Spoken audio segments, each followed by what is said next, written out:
আজকে আমরা আপেক্ষিক স্থিতি এবং আপেক্ষিক গতি নিয়ে আলোচনা করব, relative rest and relative motion. তো দেখো, তোমাদের যদি বলা হয় বলো তো এখানে কে বড়, তখন হয়তো তোমরা বলবে যে এই লোকটা সবচেয়ে বড়, তাই না? কিন্তু যদি কম্প্যারিজনটা হয় এই দুইটা শিশুর মধ্যে, তাহলে বলো তো এখানে দুইজনের মধ্যে কে বড়? তাহলে নিশ্চয়ই তোমরা বলবে যে দ্বিতীয় জন বড়, রাইট? আবার কম্প্যারিজনটা হয় যদি দ্বিতীয় শিশুটার সাথে তৃতীয় শিশুটার, তখন তোমরা বলবে যে তৃতীয় শিশুটা বড়, তাই না? তাহলে এখানে আমরা কি দেখতে পাচ্ছি যে কারো সাপেক্ষে কেউ একবার বড় হচ্ছে, আবার ছোটও হচ্ছে।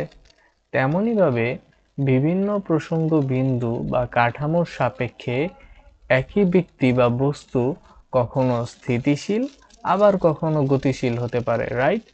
এ ধরনের ঘটনার জন্য আমরা দুইটা টার্ম ইউজ করি। আমরা বলে থাকি রিলেটিভ রেস্ট বা আপেক্ষিক স্থিতি, রিলেটিভ মোশন বা আপেক্ষিক গতি। ওকে, তো ধরো যে তোমরা দুই বন্ধু একটা চলন্ত ট্রেনের কামরায় আছো। তোমরা দুই বন্ধু কোথায় আছো? চলন্ত ট্রেনের কামরায়। তো দুজনে মুখোমুখি বসে আছো। তো তোমরা কি দেখবে? তোমরা একজন আরেকজনের সাপেক্ষে কি কি দেখবে নিজেদেরকে?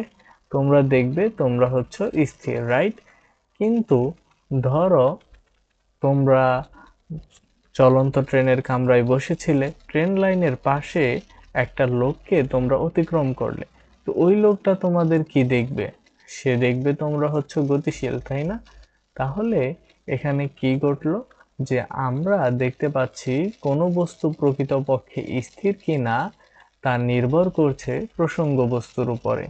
প্রসঙ্গ বস্তু যদি স্থির হয়, তাহলে তার সাপেক্ষে যে বস্তু স্থিতিশীল রয়েছে সেও প্রকৃতপক্ষে স্থির হবে। এই ধরনের অবস্থাকে বলে পরম স্থিতি। অর্থাৎ প্রসঙ্গ বস্তুটি যদি পরম স্থিতিতে থাকে, তাহলেই কোনো বস্তু তার সাপেক্ষে স্থির থাকলে সে বস্তুকে পরম স্থিতিশীল বলা যেতে পারে। সেরূপ পরম স্থিতিশীল প্রসঙ্গ বিন্দুর সাপেক্ষে কোনো বস্তুর গতিকে আমরা বলি পরম গতি। তো এখানে পরম স্থিতি বলতে বোঝানো হচ্ছে এমন একটা বস্তু যে সব সময় স্থিরই থাকে, অর্থাৎ যার যে কোনো বস্তুর সাপেক্ষেই সে গতিশীল নয়, তাকে বলে পরম স্থিতিশীল প্রসঙ্গ কাঠামো। কিন্তু আসলে কি আমাদের মহাবিশ্বে এমন কোনো প্রসঙ্গ বস্তু পাওয়া সম্ভব? নিশ্চয়ই না। কেন পাওয়া সম্ভব না? কারণ মহাবিশ্বে এমন কোনো বস্তু পাওয়া সম্ভব নয় যা প্রকৃতপক্ষে স্থির রয়েছে। কেন? কারণ আমাদের পৃথিবী প্রতিনিয়ত সূর্যের চারদিকে ঘুরছে। সূর্যও তার গ্রহ উপগ্রহ নিয়ে ছায়াপথে গতিশীল। এখন দেখো, পৃথিবী যদি প্রতিনিয়ত সূর্যের চারদিকে ঘুরে, তাহলে নিশ্চয়ই পৃথিবীর ভেতরে যে সকল বস্তু রয়েছে সেগুলোও ঘুরছে, রাইট? এজন্য বলা হয় আমরা যখন কোনো বস্তুকে স্থিতিশীল বা গতিশীল বলি, তা আমরা কোনো আপাত স্থিতিশীল বস্তুর সাপেক্ষে বলে থাকি। কাজেই আমরা বলতে পারি এ মহাবিশ্বের সকল স্থিতিই আপেক্ষিক, সকল গতি আপেক্ষিক, কোনো গতি পরম নয়, পরম নয় কোনো স্থিতি। ওকে, এবার দেখো আমরা একটা কুইজ সেশন নিব।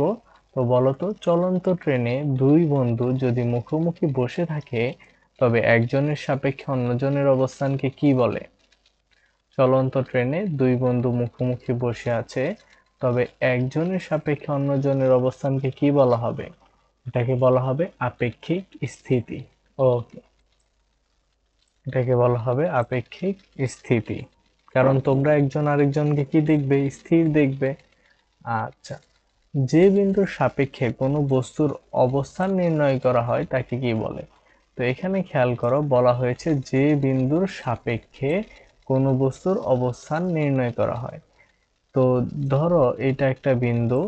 তো তুমি হচ্ছে একটা এখানে ঘরের অবস্থান নির্ণয় করছো। তাহলে এই বিন্দুর সাপেক্ষে তুমি কি করছো? তোমার ঘরের অবস্থান বের করছো। তো যার সাপেক্ষে কোনো বস্তুর অবস্থান নির্ণয় করছো তাকে আমরা কি বলতাম? প্রসঙ্গ কাঠামো, তাই না? তো যদি এমন বলা হতো প্রশ্নে যে বস্তুর সাপেক্ষে কোনো বস্তুর অবস্থান নির্ণয় করা হয় তাকে কি বলে, তখন আমাদের আনসার হতো প্রসঙ্গ কাঠামো। কিন্তু এইখানে বলা হয়েছে যে বিন্দুর সাপেক্ষে। তো যে বিন্দুর সাপেক্ষে যখন বলা হবে তখন আনসারটা হবে প্রসঙ্গ বিন্দু বা মূল বিন্দু। তাহলে এখানে আমাদের আনসার হচ্ছে মূল বিন্দু। সময়ের পরিবর্তনের সাথে পারিপার্শ্বের সাপেক্ষে অবস্থানের পরিবর্তন হওয়াকে কি বলে? আমরা জানি যে সময়ের পরিবর্তনের সাথে পারিপার্শ্বের সাপেক্ষে কোনো একটা বস্তুর অবস্থানের পরিবর্তনকে বলা হয় গতি বা মোশন। আচ্ছা, দুটি বাস একই বেগে পাশাপাশি চলছে, একটা বাসের সাপেক্ষে অপর বাস কেমন হবে? তো এখানে দেখো দুইটা বাস একই বেগে পাশাপাশি চলছে। তো এই দুইটা বাস যেহেতু একই বেগে পাশাপাশি চলছে, তাহলে একটা বাসের সাপেক্ষে আরেকটা বাস হবে আপেক্ষিক স্থিতিশীল। আপেক্ষিক স্থিতিশীল। ওকে।